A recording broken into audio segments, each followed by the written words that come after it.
Nah,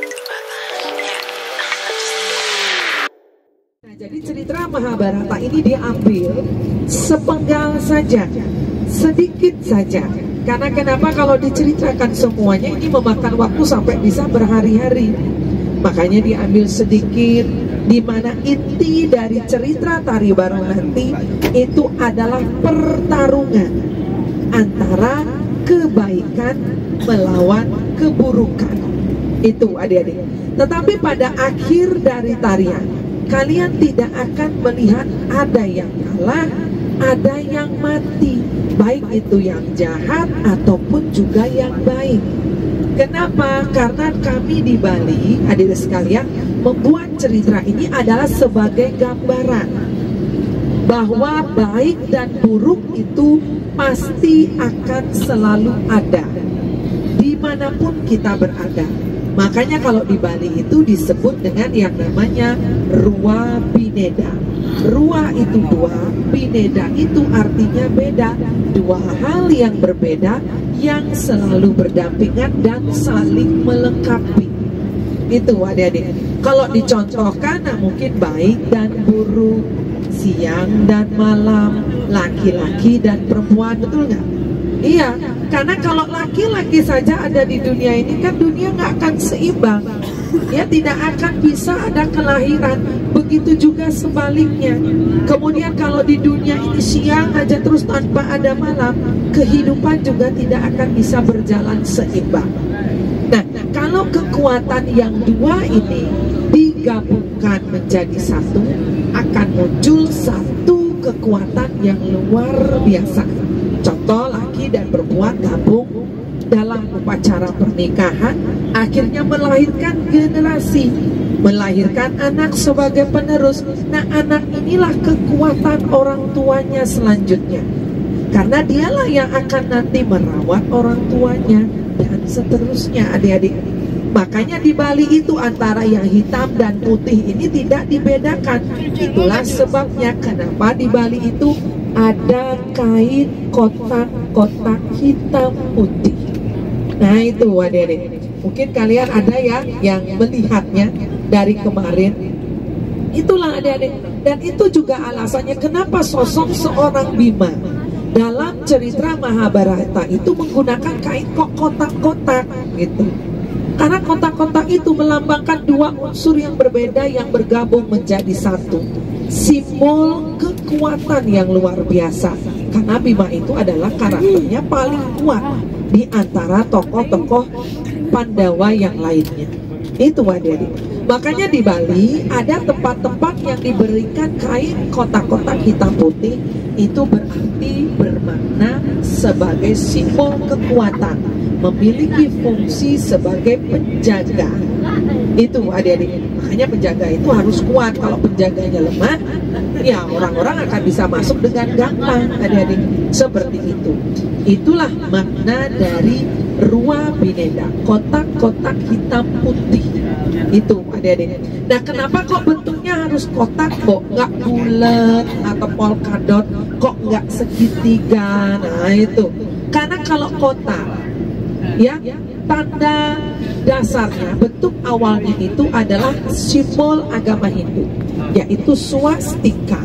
Bentuk tanda tambah merupakan konsep keseimbangan. Ditarik garis lurus membentuk sebuah kotak. Seperti itu adik-adik sekalian ya. Kemudian adik-adik sekalian, tanda tambah ini di Bali merupakan simbol keseimbangan antara manusia dengan Tuhan dengan cara rajin ibadah, kemudian manusia dengan manusia saling menjaga hubungan toleransi. Jadi di Bali itu ditekankan adik-adik toleransinya dengan semua manusia. Tidak ditekankan toleransi antar sesama saja. Itu adik-adik ya, toleransinya dengan semua, lepas dari basicnya itu adalah suku A, suku B, agamanya apa. Jadi kita diajarkan untuk toleransi dengan manusia secara global. Tidak toleransinya hanya sesama golongan. Itu yang ditekankan di Bali. Kemudian satu lagi, keseimbangan dengan lingkungan. Lingkungan ini macam-macam adik-adik. Bisa dengan pepohonan, bisa dengan hewan, dan bahkan dengan makhluk yang tak kelihatan. Itu kita harus seimbang adik-adik. Makanya di Bali kehidupannya kita yakini bahwa kita itu tidak tinggal sendiri. Banyak makhluk-makhluk lain juga ciptaan Tuhan. Tetapi kita di Bali tidak pernah merasakan hal-hal yang aneh-aneh selama memang kita berada di koridor yang tepat. Itu adik-adik. Nah, kalau di Bali keseimbangan dengan lingkungan kita wujudkan dalam bentuk hari kasih sayang. Nah, sekarang kan bulan Februari, pasti kalian mikirnya hari kasih sayangnya Valentine 14 Februari, betul nggak?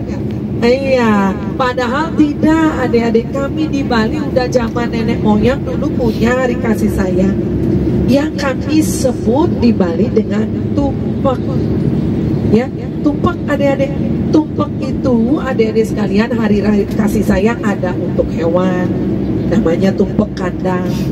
Ada untuk tumbuhan, namanya tumpeng undung. Ada untuk benda-benda, namanya tumpeng landep adik-adik. Ya, kenapa kita harus membuat itu? Karena itulah konsep keseimbangan.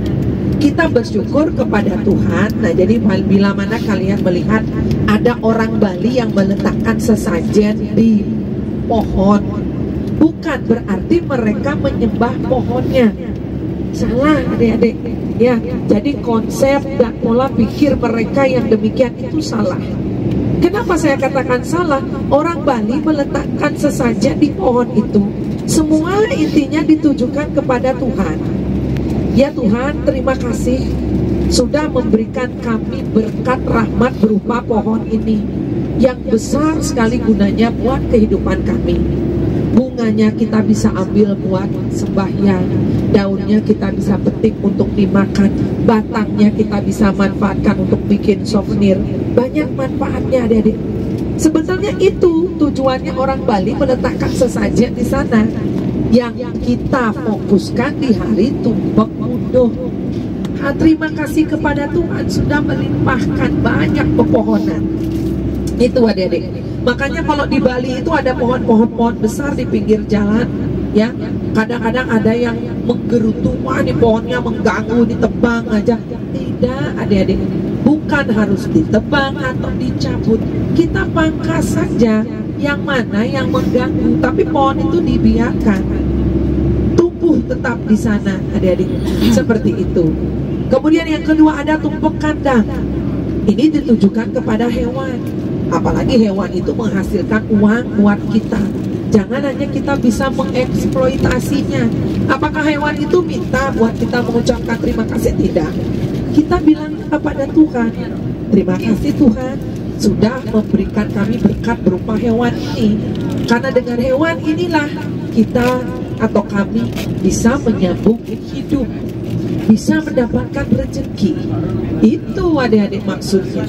Ya, jadi tumpeng kandang di mana kita meletakkan sesajen di tempat-tempat kita pelihara hewan. Seperti kalau orang Bali ada yang pelihara sapi, mohon maaf, ada yang pelihara babi, ada yang pelihara ayam, itu semua adik-adik. Itu adalah berkat rahmat dari beliau, makanya kita ucapkan terima kasihnya kepada beliau. Itu adik-adik. Kemudian satu lagi, tumpeng landep. Landep itu berasal dari kata lancip, dimana pada saat dulu ya orang-orang Bali membuat sesajen itu ditujukan untuk benda-benda senjata peninggalan nenek moyang, seperti ada yang namanya keris, tombak atau apapun. Itu adik-adik sebagai bentuk terima kasih kepada leluhur. Itu. Tetapi sekarang orang Bali itu lebih menguniversalkan segala sesuatu benda yang terbuat dari besi itu kita upacarai waktu itu. Entah itu motor kah, entah itu mobil kah, entah itu sepeda kah, kalau mereka hanya punya sepeda. Dan di situ kita berucap, terima kasih Tuhan sudah kami bisa memiliki ini sebagai alat membantu kami untuk mencari penghidupan. Itu adik-adik. Makanya jangan heran kalau kalian melihat terkadang mobil itu ada sesajennya, ya. Jadi pada waktu-waktu tertentu. Kemudian pada saat kita baru setiap hari beraktivitas sebelum mengawali atau berangkat kerja, kami letakkan sesajen di motor. Itu tujuannya apa? Tujuannya kita mohon kepada Tuhan pada saat kita menggunakan alat itu kita diberi keselamatan. Itu adik-adik. Jadi kita tidak memuja motor adik-adik. Ya semua kembali kepada Tuhan. Itu adik-adik. Nah terkadang mungkin mereka yang tidak paham, mereka menjelaskan, oh barang Bali itu memuja motor, memuja patung, memuja pohon. Itu tidak adik-adik. Segala konsep itu kita kembali tujukan kepada yang di atas sebagai yang maha pencipta. Itu adik-adik sekalian ya. Nah, jadi itu konsep keseimbangan. Makanya nanti tari barong pun juga akan demikian, tidak ada yang kalah. Jadi tidak ada tokoh jahatnya yang, karena kejahatan itu tidak akan bisa hilang. Jangankan di sekitar kita, dalam hati kita pun pasti adik-adik. Terkadang kalian bisa menjadi orang yang begitu baik, tetapi kadang-kadang kalian juga memiliki pikiran yang tidak baik. Itu adik-adik sekalian ya. Nah jadi itulah yang nanti akan ditunjukkan di pementasan tari barong adik-adik ya. Kalian sudah pernah nonton tari barong? Cerita Ramayana diceritakan pada saat Rama kehilangan istrinya karena istrinya diculik oleh Rawana ya. Jadi di sana diceritakan Anoman ini berusaha untuk membakar kerajaan Alengka. Nah seperti itu ceritanya. Tetapi bedanya antara barong dan kecak, barong ini diiringi gamelan. Kalian nanti akan melihat tarian itu diiringi oleh gamelan seperti di Pulau Jawa, cuma di sini temponya lebih dinamis, lebih cepat. Ya. Kemudian kalau tari kecak, kalian tidak akan melihat ada gamelan, tetapi hanya mengandalkan suara manusia. Ya, ada kurang lebih sekitar 50 orang, bahkan lebih laki-laki, adik-adik. Jadi mereka mengeluarkan suara cek cek cek cek cek cek seperti itu.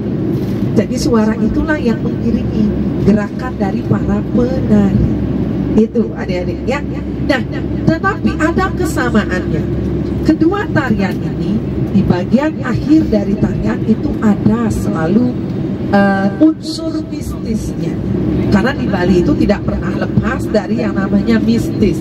Walaupun yang dipentaskan itu tarian-tarian biasa, sebelumnya mereka akan selalu melakukan upacara atau mengaturkan sesajen sebagai salah satu permohonan kepada Tuhan supaya pementasannya berjalan dengan lancar.